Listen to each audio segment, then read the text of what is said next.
Welcome to my channel. ಉತ್ತರ Karnataka recipe ನೋಡಾಕತ್ತಂತ ಎಲ್ಲ ನನ್ನ ಅಕ್ಕ ತಂಗಿಯರಿಗೂ ನಿಮ್ಮ ಮನೆ ಮಗಳಾದ ಲಕ್ಷ್ಮಿ ಆರ್ ಮಾಡುವ ನಮಸ್ಕಾರಗಳು ಫ್ರೆಂಡ್ಸ್. ಇವತ್ತಿನ ರೆಸಿಪಿ ಏನ್ ತಗೊಂಬಂದಿನಿ ಅಂದ್ರೆ ಹೋಟೆಲ್ ರೀತಿ ಚಟ್ನಿ ಯಾವ ರೀತಿ ಮಾಡ್ತೀನಿ ಅಂತ ನೋಡ್ಕೊಂಬನ್ನಿ. ನೋಡ್ರಿ, ನಾನು ಏನು ಇಂಗ್ರೀಡಿಯೆಂಟ್ಸ್ ತೊಗೊಂಡಿನಿ ಅಂದ್ರೆ ಒಂದು ಕೊಬ್ಬರಿ ತೊಗೊಂಡಿನಿ, ಹಸಿ ಕೊಬ್ಬರಿ, ಆಮೇಲೆ ಹಸಿ ಮೆಣಸಿಕಾಯಿ, ಕೊತ್ತಂಬರಿ, ಕರಿಬೇವು, ಹುಣಸೆ ಹಣ್ಣು, ಚೂರು ಬೆಲ್ಲ, ಸ್ವಲ್ಪ ಪುಟಾಣಿ, ರುಚಿಗೆ ತಕ್ಕಷ್ಟು ಉಪ್ಪು. ಈಗ ಏನು ಮಾಡೋಣ ಅಂದ್ರೆ ಕೊಬ್ಬರಿ ಮಿಕ್ಸಿ ಮಾಡ್ಕೊಂಡು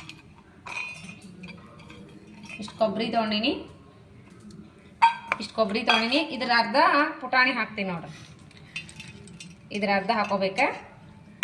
ಆಮೇಲೆ ಒಂದು 4 ಹೆಸರು ಇದು 4 ಎಲೆ ಕರಿಬೇವು, ಆಮೇಲೆ ಹಸಿ ಮೆಣಸಿಕಾಯಿ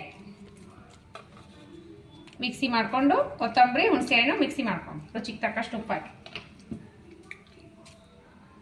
ಮಿಕ್ಸಿ ಮಾಡಿಕೊಂಡು ಅದಿಷ್ಟು ಹಾಕೋಣ. ಆಮೇಲೆ ನೋಡ್ರಿ ಚಟ್ನಿ ಯಾವ ರೀತಿ ಬಂದದ, ಈ ರೀತಿ ತರಿಯಾಗಿರ್ಬೇಕು. ಸ್ವಲ್ಪ ಗಟ್ಟಿ ಚಟ್ನಿ ಮಾಡ್ಕೊಂಡು ನಾನು, ನೀವು ಇಡ್ಲಿ ಒಳಗೆ ತಿಂತಿದ್ರೆ ಸ್ವಲ್ಪ ನೀರು ಮಾಡ್ಕೋಬೇಕು.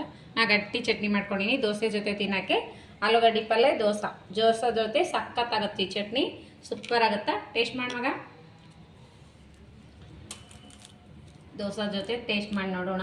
ಚಟ್ನಿ ಸೂಪರ್, ಸೂಪರಾ, ಟೇಸ್ಟ್ ಮಾಡೋಣ ಅಂತ. ಸೂಪರ್ ಆಗುತ್ತೆ ರೀ, ಸಿಂಪಲ್ ಆದರೂ ಮಸ್ತ್ ಆಗೈತೆ ಚಟ್ನಿ. ನೀವು ಮಾಡ್ಕೊತೀರಿ. ನಿಮಗೆ ಇಷ್ಟ ಆಗಿತ್ತು ಅಂದ್ರೆ ದಯವಿಟ್ಟು ಅದು ಲೈಕ್ ಮಾಡಿರಿ. ನಿಮ್ಮ ಅನಿಸಿಕೆ ಅಭಿಪ್ರಾಯಗಳನ್ನು ಕಮೆಂಟ್ ಬಾಕ್ಸ್ನಲ್ಲಿ ತಿಳಿಸ್ರಿ. ಇನ್ನು ಯಾರೆಲ್ಲ ಸಬ್ಸ್ಕ್ರೈಬ್ ಆಗಿಲ್ಲ ಸಬ್ಸ್ಕ್ರೈಬ್ ಆಗಿರಿ. ನಾ ಹಾಕುವಂಥ ರೆಸಿಪಿಗಳ ನೋಟಿಫಿಕೇಶನ್ ಸಿಗ್ತದೆ, ನೀವು ತಕ್ಷಣ ನೋಡ್ಬೋದು. ಚಟ್ನಿ ಏನು ಅನಿಸ್ತಂತ ಕಮೆಂಟ್ ಬಾಕ್ಸ್ನಲ್ಲಿ ತಪ್ಪದೇ ತಿಳಿಸಿ. ಮತ್ತೆ ಮುಂದಿನ ರೆಸಿಪಿಯಲ್ಲಿ ಸಿಗೋಣ ಫ್ರೆಂಡ್ಸ್. ಯಾರೆಲ್ಲ ನನ್ನ ರೆಸಿಪಿ ಬಿಡುವಿನ ಟೈಮ್ ತೊಗೊಂಡು ನೋಡಾಡ್ತೀರಿ ಅವರಿಗೆಲ್ಲ ತುಂಬು ಹೃದಯದ ಧನ್ಯವಾದಗಳು ಫ್ರೆಂಡ್ಸ್. ನಮಸ್ಕಾರ, ಬಾಯ್.